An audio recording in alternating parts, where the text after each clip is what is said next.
తాబేలు పందెమేసుకున్నాయి. చెరువు నుండి కొండ దాకా పరిగెత్తే పందెము.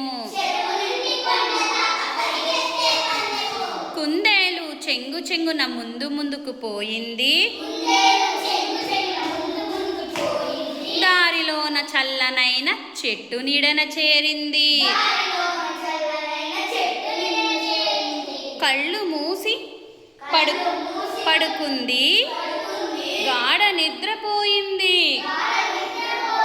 నిముసమైన తాబేలు నిలవకుండా నడిచింది. కాసేపటికి కుందేలు మేలుకొని చూసింది. ఇంకేముంది